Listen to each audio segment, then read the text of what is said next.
Hello everyone, I am Left, and welcome back to a new video today. And in today's video, we're going to be talking about Update 3.2, namely Malene, the new hero in Vainglory, probably one of the most unique heroes ever released in Vainglory. So today, we're only going to be focusing on Malene. We're not going to be talking about any of the balance changes in Update 3.2. We're just going to be having a discussion about Princess Malene. So, to start, I want to talk to you guys about her ultimate and her heroic perks. So Malene, if you have been living under a rock, can transform from light form to dark form and back and forth. She upgrades her ultimate at level 1 along with one of her abilities. Now I think, because I haven't been allowed to play her in anything but bullets yet because everybody keeps banning her in ranked, please stop banning her, she's fun. Anyways, her ultimate lets her change from light form to dark form and vice versa. She has very different effects that she has while she's in light and dark form. For starters, after she swaps for like 6 seconds, her next basic attack is empowered. If she's swapped from light to dark, the next basic attack deals bonus crystal damage. If she swaps from dark to light, the next basic attack deals crystal damage and slows. So there's there's a ton of possibilities for her just like switching mid-fight, you doing combos, and on top of that, the cooldowns for her A and B reset, or they don't reset. You'll often find that you can use like 4 or 5 abilities in a row because you can switch between forms and find that the cooldowns are off. So, her A skill, when in light form, shoots a orb of ribbons at the target location. It's blocked by minions, but whatever it hits first, it roots and deals crystal damage to. Her B in light form gives her, think of it like Skedaddle for Gwen, except it gives her a little bit of a barrier and a speed boost. So, moving on to her dark form.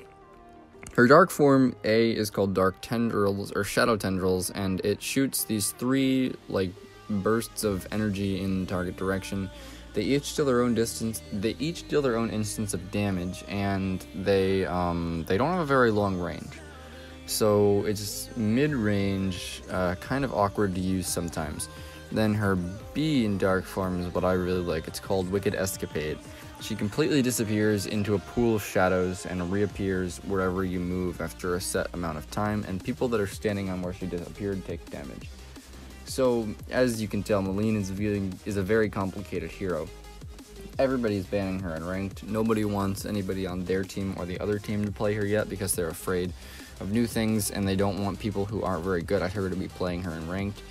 So, one of the biggest debates I've seen about Malene is Aftershock versus alternating current. Now, the proponents of Aftershock say that constantly being able to switch forms with your ult and get an Aftershock proc on that next empowered basic attack, like every 2 seconds when you change with your ult at max level. They say that that is why you always go Aftershock on Malene. These people usually like to build Aftershock Clockwork and then some other crystal item like Dragon Eye or Spellfire. Personally, this is not the build I go. I go alternating current. The alternating current users are building alternating current, of course, Dragon's Eye, Spellfire, and Clockwork. At least that's what I'm building. Starting All Over is a big proponent of alternating current. You saw him on Twitter maybe saying, why the hell would anybody build Aftershock on Malene? Alternating current is the only good Malene item. So if you trust Starting All Over, build alternating current on Malene. I think the AC really complements her playstyle since she's sort of a mid-range mage, and both of her B abilities give her escapes and movement buffs.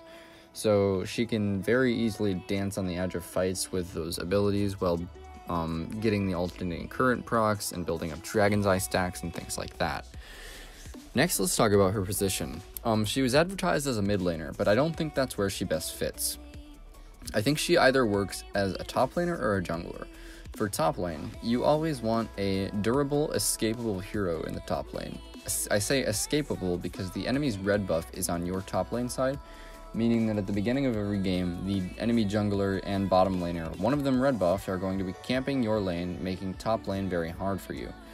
Malene is going to be able to use her Royal Amnesty Barrier and her Wicked Escapade to escape said ganks, and was probably going to fare better as a top laner than somebody like Saw or Batiste, or just anybody that doesn't have those escapes. That's why I think she fits best as a top laner. Now, why doesn't she fit well as a mid laner in my opinion? And that would probably be because of her range. I don't think she can clearly match up to a Celeste and Scarf, especially if those Celeste or Scarf gets ahead. Her range is kind of low, and there's not really a point at which she can deal damage with Shadow Tendrils while being out of Celeste's range, even when the Celeste doesn't have level 8 yet. So, another way that you could play Malene is in jungle. Now, you wouldn't have as many items as quickly, but I've seen a lot of East Asian players from the Korea servers playing Malene in jungle. They'll funnel both buffs onto the Malene and then just let her go gank lanes. They are using both the alternating current and the aftershock build on this, but I just thought that was something interesting to consider. My personal opinion, I would play Malene in top lane, but jungle is definitely something to try. One of the things I don't like about Malene is that I just feel like her range is awkward. She's a basic attack focused mage, her basic attacks do crystal damage, and then her abilities just seem to be a little bit too short ranged. When you look at the other short-ranged mages, let's look at Baptiste and Rhyme.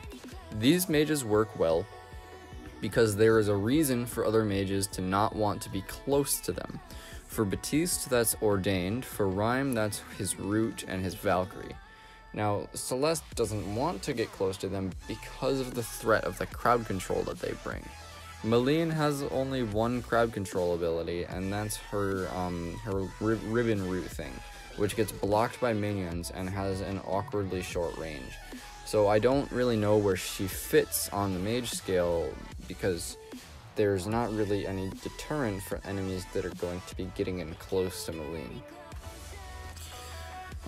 Another thing I just want to talk about is that I feel like Malene is the Lance of carries. Lance, when he came out, it was noted by a lot of professional players and community members that he requires an immense amount of taps per second or taps per minute to do well in the late game. Once you get all those heroes, or once you get all those active items, and you gotta micromanage your skills on Lance, bash people into walls, impale, combat rule, use fountain, Lance takes a ton more taps than any other support hero. I think just due to the way her ultimate works and her different forms, Malene is the same way, just on a carry role. Starting all over mentioned this. He said, wow, holy crap, this is such a high skill cap hero. This is my one trick now. This isn't necessarily a bad thing. I think it's good to have more heroes like this in the game. Overall, I think Malene is a very, very, very fun hero. She's very well designed as well. Like, they could have easily made her completely broken. The whole thing with the awkward range, probably just me being bad and not understanding how to quite use her yet. So, that's my review of Malene, guys. I hope you enjoyed it. I hope you learned something useful. Let me know what you think of her in the comments down below. I'll see you all later.